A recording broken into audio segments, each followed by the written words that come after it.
今天讲个有趣的故事啊，是一个马来西亚人，他也没有选择中国，或者你用逃离也可以，选择了马来西亚，这个到底是怎么回事呢？补充一下哦，这个马来西亚人选择回马来西亚之后，他发出了感叹，还好回了马来西亚。这个好有趣哦。那么我们呢，在上海，我们跟他一起吃了个饭，才了解这个事情。太有趣了。今天请马来西亚朋友，他正好在上海，请他们夫妇吃饭啊。那在上海，我们就是东道主啦。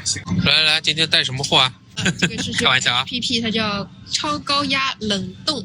灭菌技术，然后它是红心苹果汁，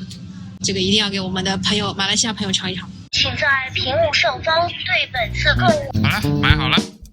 那你想想看啊，我们作为上海人，经常分享我们要离开上海、离开中国，什么原因？大家已经不足为奇了。也有些视频会说，哎呀，要离开马来西亚了，这个大家会觉得，有点好玩。那么马来西亚人为什么也叫回到马来西亚，没有选择中国？这个发生了什么事情呢？其实跟他个人的背景啊是有一些关系的。他应该是之前效力于一家中国的初创公司，有非常好的职业前景，是当时公司给他 offer 了一个去内地的2线城市的这样一个机会。不光光是他可以去，他的家庭也可以一起搬到这个2线城市去。对，这是其中的一个机会啊，就本来在大马工作，那么一个呢，继续为中国公司效力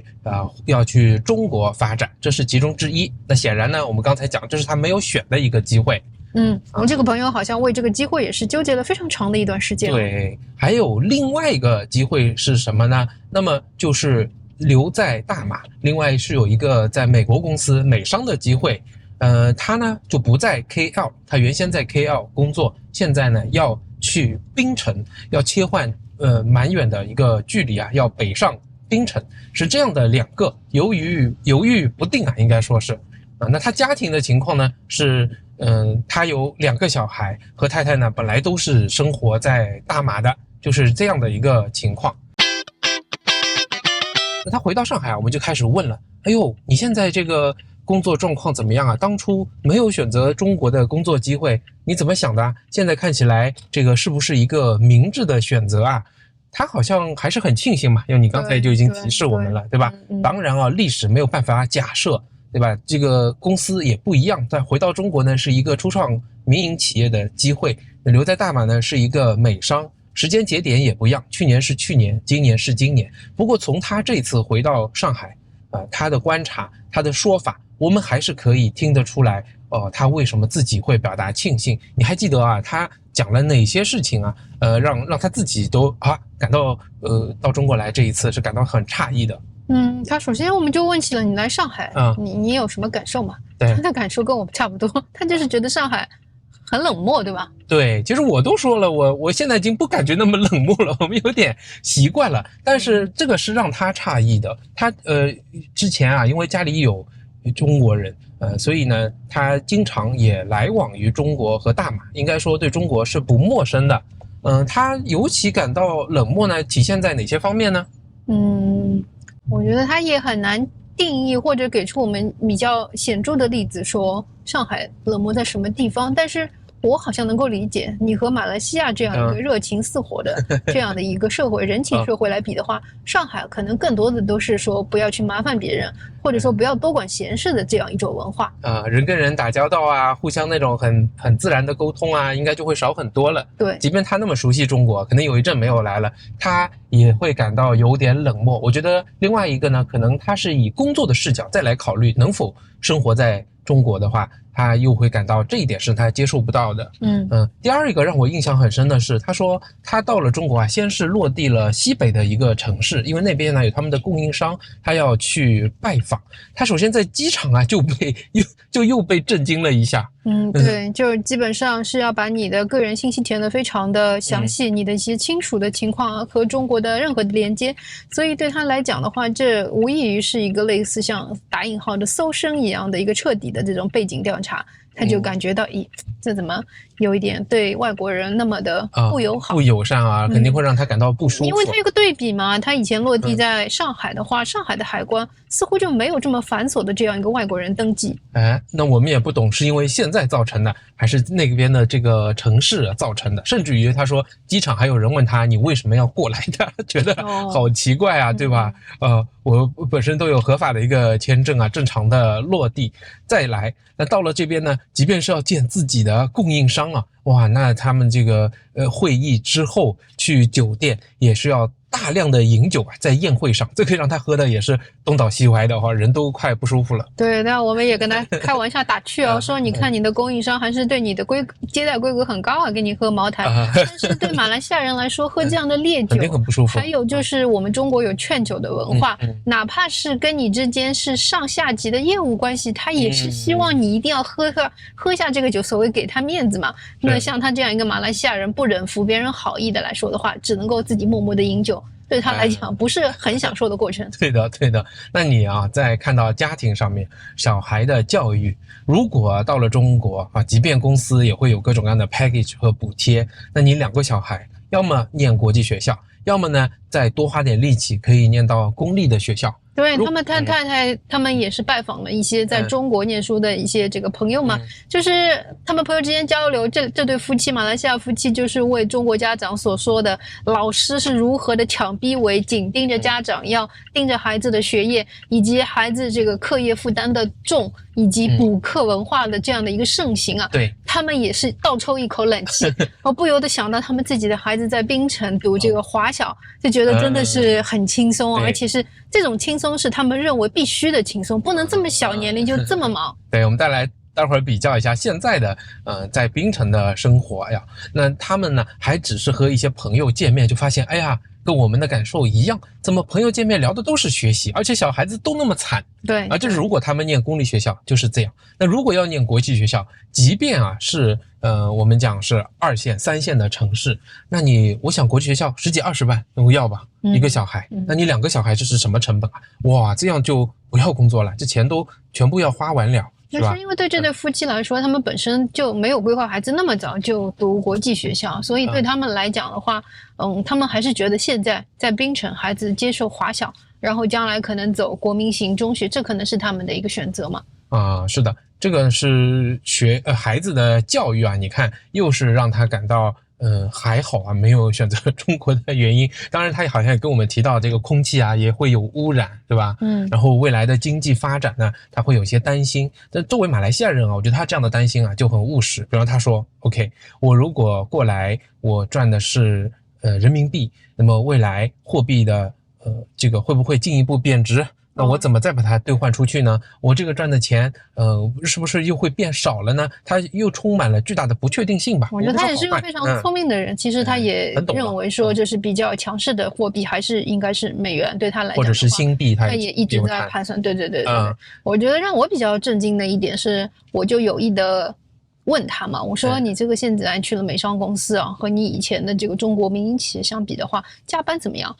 他出乎意料跟我讲说，你看我现在是属于圣诞的2个礼拜的 off， 他说这2个礼拜是没有任何人会来找你办事情的。对，然后包括他说平时的加班也很少，都是大家准点下班。是，这个是他不能，这是跟这个私营企业那种996，他也特别提到以前他的前东家特别喜欢在双休日礼拜6礼拜天开会。对啊，那我们就相当于把中国这个部分啊说完了，这可能也是他这个感到不舒服的东西。两相对比，和现在他选择的在美商，虽然在槟城，让他会感到庆幸。那么刚才王太讲的就是他现在的工作状态，他其实还有提到一样东西，就他现在管理幅度比原先大很多，管的人很多，但是啊他还是有机会晚上可以去接小孩。对，他那么大的一个庞大的 team， 就是大家整个职场的文化就是你就上班时候认真上班，下班之后就尽情享受家庭生活，这种文化对他来讲的话也是他所需要的嘛。对，你看工作啊虽然是不能去对比的，也不是我们现在拿来对比，不然某个工作一定很好，他肯定就选那个了。我们就抛开这个看生活层面来分析他为什么会这样说，为什么会这样选，他都能够在兼顾到小孩，早上呢6点多把小孩送去以后，下午就可以把他给接回来。而且他们有安亲班，就在宾城有安亲班那种他说是 day 对 care， 就是小孩放学以后呢，有一个孩子就放在那里，让他能够更多的去补习，自己太太在家里 me time 也很多，对他和家庭之间和小孩和太太，他说 family time 也很多，这个是他要的，他告诉我们的，对吧？因为原先在中国的时候为上一家效力的时候，连周末都要经常开会。那么就这个两相对比啊，那当然是现在的选择好了很多啊。那么我们再了解生活，好像他还蛮享受啊，就是从一个 KL boy 啊去了槟城以后，在槟城的生活的。做这样一个 relocation 的决定，对他来讲不是像我们中国人要搬去另外一个城市一个重大的决定。对的。从程序上要家里面跟父母禀报，然后得到他们的祝福或者同意，对吧？然后还有在各种手续上面要这个搬家也是很麻烦。好像我印象里面他就是好像自己开车往返了4-5次，整个家就这样搬掉了。然后我说你要跟你爸爸妈妈知会，要他们的 approve 吗？他说没有啊，就是通知他就可以了。就没有像我们这个样子的那么重的所谓的这个父母要同意要被父母祝福的这个事业上的选择。对，这是我们发现的有趣的点，就是在大马呢流动更加自然自由一些，你从一个地方去到另外一个地方，可能没有那种那么深的落叶归根家乡这样的概念，也没有这种户口制度实际上对人的绑定，他们的移动好像是很自由很简单的，也没有那么强的一个心理负担，对吧？那我们再说回来，刚才讲到槟城，实际上是想讲他觉得槟城好像华人很多，大家也都是蛮 friendly 的，是吧？虽然吃的东西有些不一样比方说槟城的面汤类他觉得很好吃，但鸡饭这个还是没有 KL 好吃的。王太，我们请他吃的是这一家，它是一个什么样特色的菜？它是一个台州菜。台州台州是浙江的一个地方。对，台州菜最近很红，在一个餐厅叫新荣记，频频登上中国的米其林榜单。哪几道菜让你印象比较深刻？跟我们大家介绍一下我们轻松一下。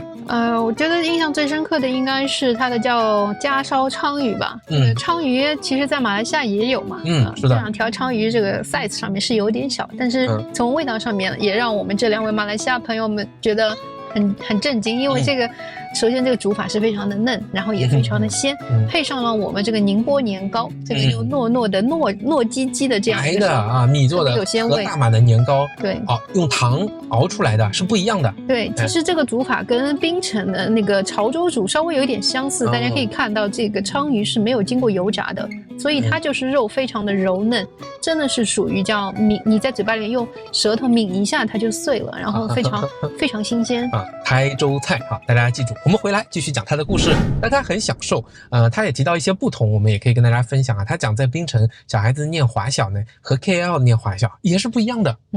他是说了一些什么呀？他觉得槟城可多多少少会有一点点像小新加坡的感觉，可能在学术上面会抓得更紧。更紧。举个例子，就比如讲说华小，如果你要请个假，像他们这次回中国来探亲的话，想多请1周，这个槟城的华小校长还把他叫过去问清楚了情况才可以。不像他们在 KL 学校你只要发出这个书面上的申请，很快就秒批，这个样子不一样。多元化来讲呢，就他觉得 KL 会更好，即便是华小每个班也有将近10个非华裔的，那在槟城呢就基本上全是华裔，对，都是华裔的孩子。总之他还是挺开心的。你看过去了半年1年，已经付定金买房啦，说明他这个很开心我们听了这些事情以后，我们在上海听到这些，也为他感到很开心谢谢你也没有选择在中国的工作机会。你看，因为他的目标是和家庭跟我们一样，对吧？家庭第一，有很好的 family time， 当然职业也很重要当然我们也要强调一下，这个历史是没有办法假设的，而且工作机会本来就是不一样的，时间点也不一样，所以但是我们把他的观感拿过来看呢，还是有参考意义的。我们会知道作为一个普通大马人，他重视的什么，他的选择逻辑是什么样的非常为他开心吧。那么大家平时是怎样平衡工作和生活的？你在意什么，对吧？你们的各个地点之间的流动搬家，是不是像我们讲的真的是没有这么重视说走就走说走就走行好像我们又充满了感怀大家一起来分享一下，这个我感觉是有文化差异。最后再说一句我们频道的使命就是追求中年人的幸福生活，给他人异乡生活的勇气。您可以帮忙转发给一个朋友啊，或者打赏。不要脸。您可以帮忙转发到一个群啊，或者一个朋友就可以啦，谢谢。